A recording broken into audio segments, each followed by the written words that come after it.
My friends, real talk, this may be one of my favorite topics to react to, but a lot of you guys don't show support. So please leave a like if you don't mind me reacting to some Doomsday preppers.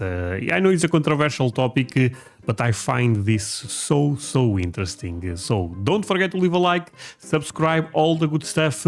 Link for the original video below. By the way, nowadays you can also hype a video. Helps a lot, please do it. Let's take a look. Okay, give me your money. Oh my gosh. Blah, blah, blah. That works. Hey, it's Zeke. I'm riding in the back of a pickup truck through a prepper community, and I'm trying to figure out if we should be afraid of the end of the world. So. All right, that's actually a great question, my friends. Should we be afraid of the end of the world?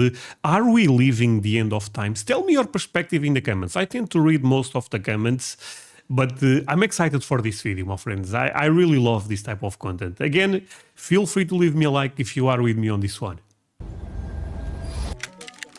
I have been... Okay, stop it right there. I envy America when it comes to this. I'm not a prepper, so if things go bad, say goodbye to your European Portuguese guy with a Russian accent. Say goodbye. Bye-bye. I'm done. But even if I want to become a prepper, owning a gun seems like the first step. Would you guys agree? You guys all own a gun? Multiple? Really? Okay, good to know, my friends. I have 0, so I'm done. Be afraid of the end of the world. So. It's the most important thing. Let's be real. To one degree or another, preparing for my entire life. The Father God is calling his people to the Ozarks. Demons and angels are real. And Jesus wasn't a pussy. People in the year 1000 thought the world was ending. People who saw the plague thought the world was ending. I think it's more relevant to your life to look at what could be a natural disaster for you. I mean, great knowledge by that lady, because I totally agree with her. Can you imagine living during the time of World War I, World War II? Of course, you also thought the world was ending. To be fair, I know we are living crazy times. I mean, the war in Iran, in Ukraine, AI stuff, the coronavirus. There is a lot of things that end up happening in the last 5-10 years that I would say are historic, of course. But people always thought the world was ending, right, my friends? I'm a Christian, so I read the Bible. And something that Jesus said is that no one knows when the end of times will be. If you are not a religious person, this is not relevant for you. But I am, so I kind of stick with that. But what that lady said there, it was awesome, because I totally agree. You know, not sure if you guys are aware, but 1 year ago, more or less, Spain and Portugal had a huge blackout. And I felt a bit... lost, you know, because no energy. People started to being a bit weird, a bit afraid, you know what I mean? So I think you need to be prepared for your scenario, kind of, you know. In New York City, nobody knows how to do anything. You don't have to use a lot of survival skills. Yeah. Hurry up, hurry up, hurry up! Hurry up! Hurry up! What the hell are they doing? You're dying, hurry up! We have a phrase we use, I can be your best friend or your worst enemy. You get to pick. Clearly, we are gun positive, but I like to say we're not gun crazy.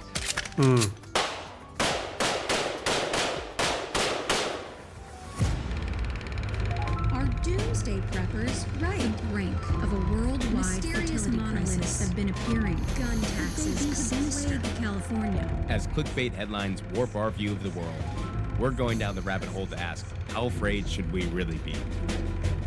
On this episode... You know what's crazy?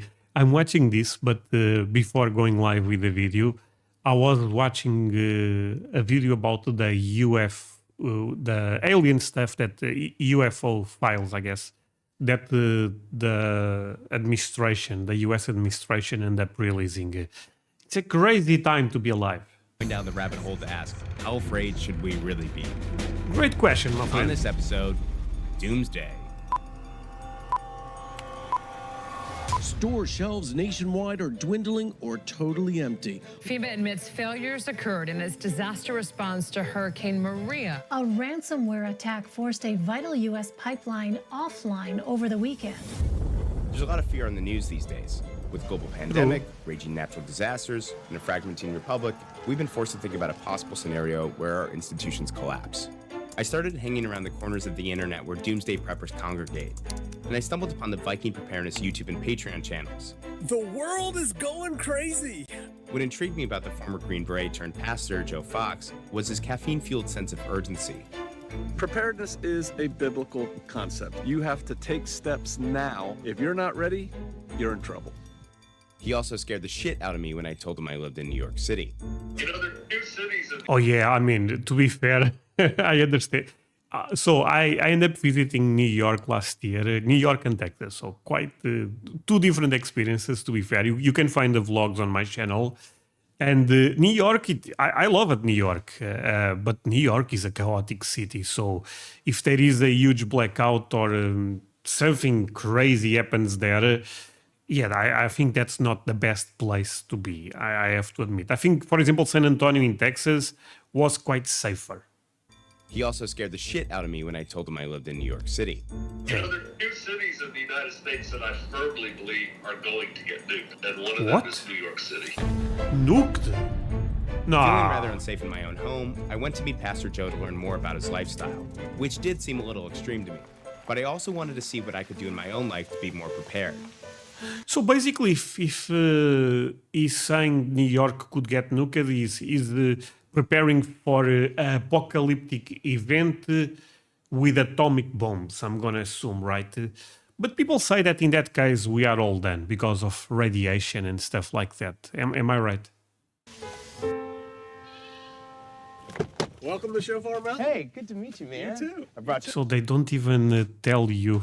And okay, we don't even know where this is. Welcome to Shofar Mountain. Hey, good to meet you, man. You too. I brought you some coffee from New York because I know you. I see you drinking coffee every morning, big sips of coffee. So thank you very much. Yeah. This is Shofar Mountain. Okay. It started out as an intentional community. We wanted to live in a way that would allow us to get closer to God. And it has become what was known in the vernacular as a prepper retreat. And so everybody who lives on here is Shofarians. All people who live here are Shofarians, but not all Shofarians live here. Okay, Does that make sense? Yes, absolutely. We call ourselves Shofarians. It's just a whimsical term we came up with. Oh, it's a great term. I love okay. it. I love it. So how many people live with you up here on Shofar Mountain? That is classified. Okay, all right. A few. Of course it is. I mean, can we say A few families. more than a few families, more than a dozen families? A few families. To be fair, looks a beautiful place, you know. Okay, all right. America, in terms of nature, is so gorgeous. More than a few families, more than a dozen families? A few families. Okay, all right. As a security measure, Pastor Joe was repeatedly vague with some of my more specific questions. We call it operational security. Those are classified. I won't tell you. Okay. What happens if somebody came in here? Would you just kind of stop them here and say, hey? We have stopped people in the past, and honestly, I think I'm a pretty nice guy. I mean, as things go, I'm an asshole with trespassers. This is a good time. What can we ask you what you have on your hip here? I mean, I'm just carrying a handgun. It's a Glock. Well, you carrying a Glock? Okay. Yeah. Everybody carries Glocks. Are you always armed? Yeah. Okay, but all of this is private property, I'm going to assume, right? Yeah. You never leave house, never leave the home. I never go anywhere without a gun. Okay. There you go. Okay. Just don't point the muzzle. Oh my God, that's a I big asked Pastor boy. Joe to show me some of his firearms. I'll have to come back. Okay. Let's do this load. I have too many guns to carry in one trip. That makes me a survivalist. And as always, he was elusive in his answers. Can I ask you how many guns you have? Enough. Okay, my friends, I have to do this for YouTube. If anyone from YouTube is watching this is a safe environment and we are not promoting guns. I have to do this, my friends. I'll be back. Okay. But he was willing to show me a basic prepper's firearm kit. Wow. Okay. So this is an assortment of... Prepper firearms. Okay, and it's not your full inventory. This is enough of your inventory. This is enough. There is to more. get the point across, I think. And these are the types of firearms that someone who's relatively serious about preparedness would probably have. I think with a lot of folks today, they... How much money is on the table? Because I know all of those are crazy expensive to buy, right? Might just say, oh, I've got a Glock and I'm good to go, or I've got an AR-15, I'm good to go. Why do you have such? Well, they're all tools, and they all have a purpose. And while you can drive a screw into a piece of wood with a hammer, it's not the best tool to do that with. Sure. Right. You could do everything with an AR-15, right? It could be home defense. It could be hunting. I mean, technically, you could kill any animal in North America with a 22. I mean, honestly. But when it comes to a fight, if you have to shoot a lot of bullets and reload, you need the ability to have a magazine-fed weapon that you can reload fast. And so that's why I have it. See, I know zero about this type of stuff. I have no idea what the hell. I basically don't know, my friends. Actually end up shooting guns in Texas. Again, there is a vlog in my YouTube channel if you want to take a look. It was so damn funny, but I know zero. You know, I'm lost basically. If you guys give me a weapon, I'm not even sure if I would be able to load the weapon. I'm being honest. Pastor Joe invited me to join some other Shofarians at their shooting range to learn more about why they train. Cody is our range officer. I'm going to be the safety officer. So we're just going to start with pistols, focus on the fundamentals. Give me one shot, and we'll do that a couple times. We're good guys. That's I think a you're probably a Glock. good guy. A We pistol. don't get to pick when bad things happen.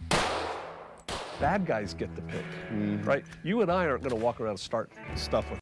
Sorry, but even if you know how to shoot, they train how to be precise. You know, there is you may know how to use a gun, but you may not hit the target. So there is a lot of time that you need to put into this. Anybody, but we don't control the bad guy, and we train everybody. Take your time, look at the sights. As I watched some impressive shooting skills, and even got a brief lesson on how to aim an unloaded AR-15. You want to lean into the rifle. Almost like if you ever played football. Yeah. Well, no, I didn't. You know what ended up surprising me when I tried rifles in the US? It was how heavy they are. I mean, I thought that, of course, this is a big gun, but they are really heavy. Sorry. Okay. I've seen it done before. Right. Very similar to that. You get I tired. still couldn't quite understand what exactly they were preparing for. What scenarios create these so-called bad guys? What do you think about and you go, oh, Bad guys. Why are we calling them bad guys? I don't think. I mean, at the end of the day, they have their own beliefs, and as long they don't mess with anyone, I mean, fine with me, right? I got my eye on that. Well, we're biblically focused, and so in the Bible, we can read about the end times. True. And we believe we could be on the cusp of that. And if that happens, it's chaos. Society will break down. There's at least 2 places in the United States that are going to be nuked. It's biblical, and New York City is one of them. And But how they all, see, this is, as someone that studies the Bible, the Bible, I'm sorry, English is not my main language, but as someone that studies the Bible, and it's something that I tend to read basically every day, I just don't talk a lot here in the channel, but I don't understand where this conclusion comes, places in the United States that are going to be nuked. It's biblical, and New York City is one of them. And it'll happen like that. Somebody maliciously takes down our power grid. Some really smart computer guys are like, tick, tick, tick, tick, tick. Well, what do you do in America with no electricity? Think about it. America would go into chaos. And to be fair, we end up experiencing that huge blackout here. So it's not totally wrong that that type of stuff can happen. But nowadays, what we believe is Europe ended up going very into green energy, and we had some problems with that, and all of a sudden we had a blackout for a couple of hours. our response to COVID, I'm not real impressed with. I was raised with just that whole, we need to be ready for things we can't control. And then I went in the military, I was in special forces, I've been all over the world. I've seen things that fall apart, and I see how people who are prepared for it can roll with the changes and do okay, and people who are just like, oh my God, I can't believe this happened, they just get dealt with, and I don't want to be dealt with. As part of I mean, sorry for so many pauses, but so far I'm actually loving this video. The thing about the end of the world, this depends where you live. Imagine if you live in Ukraine right now, that's the end of the world, or for some of your family members, they had to be evacuated, they died. So it's a bit relative, but I totally understand what this guy said, that some parts of the world, they really go crazy. They fell apart. And I don't want to be dealt with.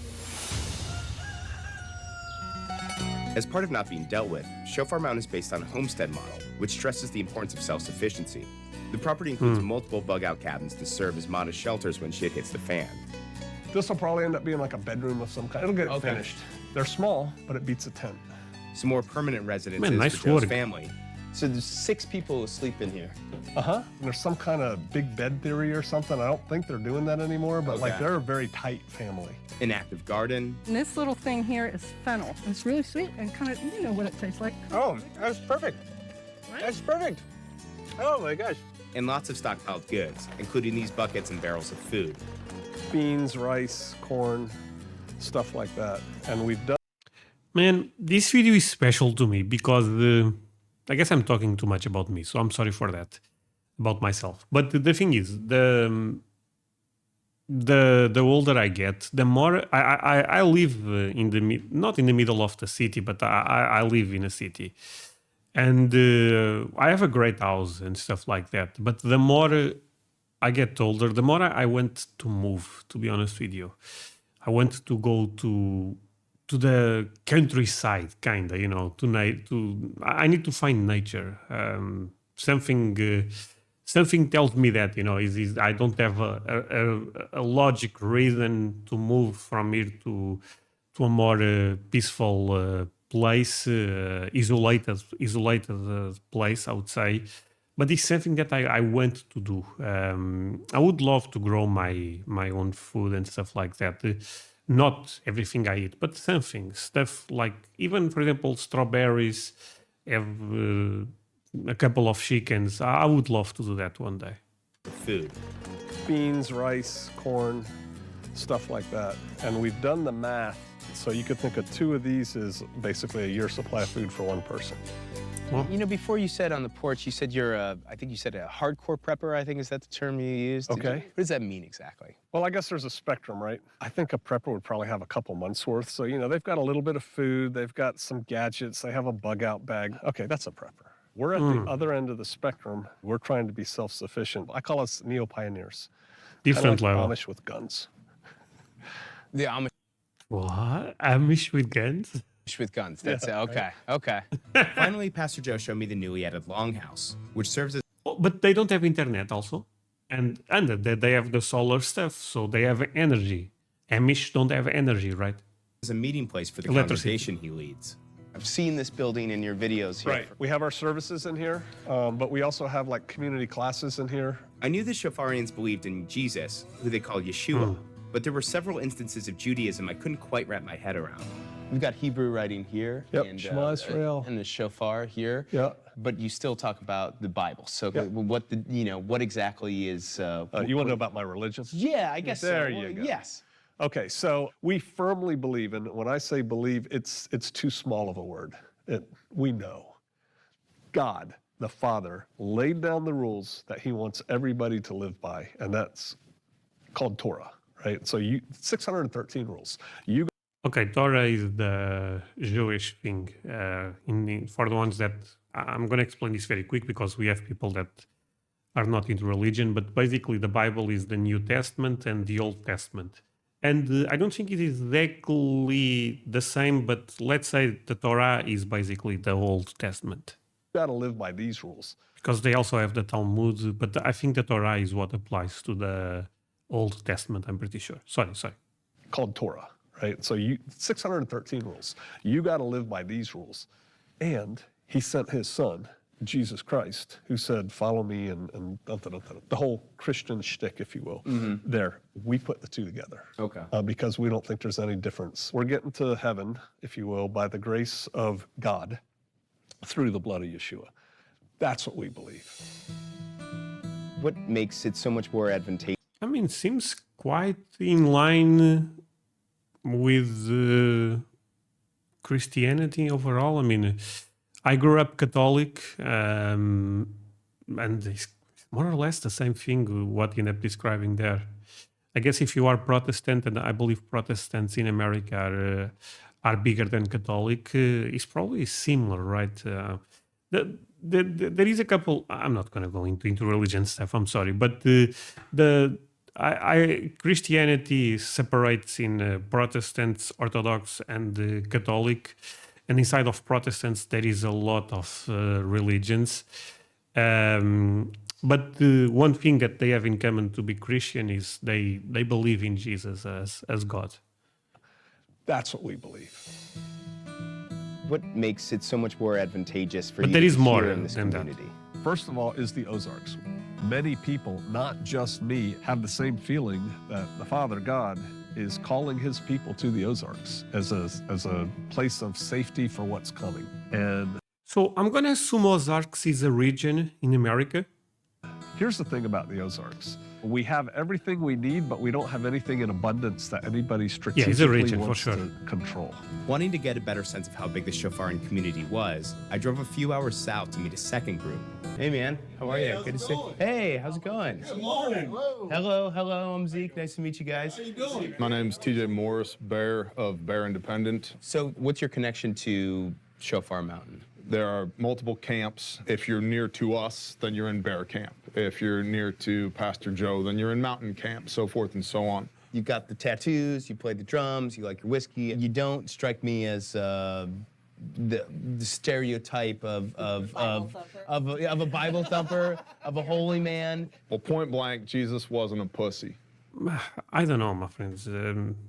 I don't like that type of word connected with Jesus, to be honest with you. Like your whiskey, you don't strike. He's saying that he's not that, but I still find even offensive to explain that, you know. Me as the stereotype of a Bible thumper, of a holy man. Well, point blank, Jesus wasn't a pussy. Straight up. Everybody in this group would first and foremost acknowledge that Yeshua is Mashiach, that Jesus is the Christ. But there's something deeper here with what we're doing other than the fact that we've all agreed to mutually assist one another if the shit hits the fan, bro. Like, that's great, but I'm not living for Doomsday. I'm living for Tuesday.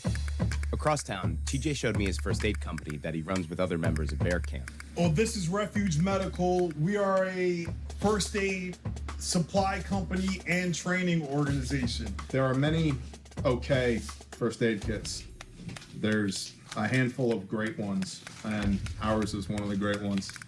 Does your team have a first aid kit? We do, in fact, I have it with me.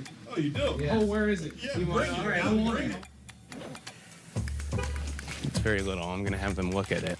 I hope they don't judge us too hard. Okay, that's a bit embarrassing, probably. Okay. Look at this guy. Mini fact, it has 2 pairs of gloves, a responder band, a tourniquet in it, and some pressure bandage. He knows. Yeah. Wow, you knew exactly just by looking at that. You knew what that So, is. we do this for a living. Yeah.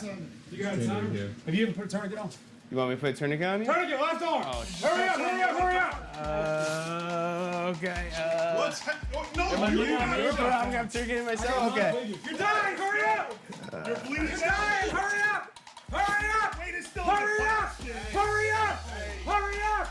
That's really being put on the spot. Bet you feel this pulse. See, I got a pulse. I'm still alive, right? You are all the way dead. Time right now. He's gonna love this feeling. Actually constrict that. Feel the difference? Yeah. Okay. And then this is how tight it should be. Watch his face. See that face? Here it is. How? See that? I like the one leg wonder. Then that goes through, and then this goes across there. Now, feel the difference? Wait, what do you feel in my pulse? Nothing. You really? Is my arm like? That's the point. That's the it's point. supposed to restrict the flow of blood from here down. If it doesn't, good, right? Yeah. Can we take it up now? if it doesn't stop the flow, you haven't saved your life. And look, you see all the veins? Yeah. That's how it should be. See that? That's Yeah. how you know it's working. Real quick, yes or no, are you guys afraid of the end of the world? I'm not afraid of it. No. Anybody? Anybody here afraid? Not Okay. at all. All This is not out of fear. It's not from fear, it's common sense. When you know something is going to happen or you have a reasonable suspicion, why would you not prepare for it? Anybody who Okay, the thing is, he's correct here, but one thing is to be prepared, the other thing is to make your entire life about this, you know. Not saying they are doing that, but some people do. So that's where it gets scary, because if the world never ends, your life was preparing for something that, you know what I mean? But being a bit of a prepper, I don't even think is a bad thing. thinks that the government is capable of managing a crisis, Hurricane Katrina. It is not physically possible for the government to take care of everybody on a large-scale crisis. Because of those experiences, we've been able to figure out how to address those needs for ourselves, that should something happen, we're not at the mercy of the government. Now that I had a better understanding as to why the Shofarians valued self-sufficiency, I asked the foxes to show me some basic survival tricks. Sister Kate showed me a day in the life of running a homestead. So we're going to take this big brush pile down to our chicken run. Back, boys. Oh, sorry. Oh no. And taught me how to milk a goat. Think of it like a water balloon, and you're squeezing the water out the bottom. There you go. You did it. Look at you. There you go. Perfect. Oh, wow. That's just amazing. And with that, you can feed yourself. You can have goat's milk. You can have goat cheese. That was lovely. And considering I don't own a firearm, Pastor Joe showed me how to defend myself against bad guys with some rather unsuspecting objects. And there's all kinds of things No you can way. do with this. Of course, you can use the teeth. Picture scraping my eyes with it. I can come up here and hit you in the neck like this and rip the face. Use this like a hook and hook them here. Yeah. Or somebody's got you like this and you just reach back and go, da, da, da, da, da, da. Ah. See? But isn't this again a bit of a contradiction? So they are fighting against who? Against brothers, you know what I mean? Against, in this case, against other Americans, you know. And I think we should kind of, I guess, if Doomsday, the ones that are not prepared, well, yeah, there is a bunch of movies about this actually. So, but it's weird that we have to think about this. See, and it's nothing, right? It's just But I understand the point, you know. People that I never cared about guns. I never cared about prepping. Things get really bad, give me that. And they need to protect what's theirs, right? It's like, get off of me. Yeah. Boom. Boom. Like that's Right, like and a then- step in there. You know, you've got a table full of weapons here, but for self-defense, you don't even need all this. I mean, you're more a lethal ninja. with the Cove than I am with Well, an they're AR-15. called environmental weapons. The more time I spent with the Shofarians, the more I realized how this type of lifestyle was not as extreme as it was prudent. You know, Fair. I'm surprised by how No, I actually, you know what? I think I was a bit unfair with a couple of comments that I did here. I think a lot of those skills are actually really good skills to have. normal everything is here. You and your husband watch Netflix. You both have a really good sense of humor. You're both very charming individuals. Oh, thank you. I don't know. I'm just, you know, I think it's really easy to be able to, on paper, to be like, these people must be some sort of cults out of your minds. That's unfair. I don't know, the Waco people or Right. something like that. Sure, exactly. What is the perception that you get from other people, and what's the reality? Okay, so we've been called Amish mercenaries. We've been called gun-toting Bible zealots. But yeah, I consider us more kind of 50s style mom and dad kind of normal. Who's to blame for this? But the thing is, if they don't mess with you, if they don't, you know, they are just living their life. I think there is nothing wrong with this. Kind of for troping you out, if you will. There are movies that would portray people like this as very extreme. That's true. Or just add dimension to what we actually are. Fair I mean, point. all we'd have to do is, you know, be more gun-friendly or a little more extreme in our political views, and then you could kind of have an argument for extremism there. As my time with the Shofarians came to a close, I was ready to return to New York, motivated to ensure my own safety should chaos ensue. I was, however, To be fair, you need to leave New York. Let's be real. I'm not talking about nukes, but living in a city like New York City is not the best place for Doomsday. So if you actually believes on that, move. Having difficulty imagining a life that balances preparedness with paranoia. Yeah. You know, for certain folks, it's really easy to sit around and watch the news all day and get really into the survivalist mindset and just say, okay, I'm not going to interact with this world because it's going to end any day now. And then just essentially waiting around for chaos. For chaos. When I will rise and be right. But we should prepare as humans on at least two axes. Chaos could be around the corner. And the other one is you're going to get old.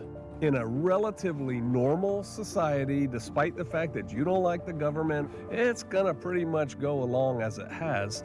And so you ought to have a plan for that besides, you know, buckets of beans and rice and an arsenal of firearms or something. And so you do have to plan on two axes, which means if I have $30 of disposable income, do I buy mutual funds or do I buy rice and beans? Yes. Yes. Yes. You should do both. Okay, my friends, great stuff, honestly. I love to react to this type of videos. But you guys need to leave me a like, because sometimes YouTube does not even enjoy this type of content and stuff like that. But yeah, I had a great time, I cannot lie. So thank you so much for watching this with me. Really means a lot. And I end up learning a lot of stuff here. So yeah, bye, my friends.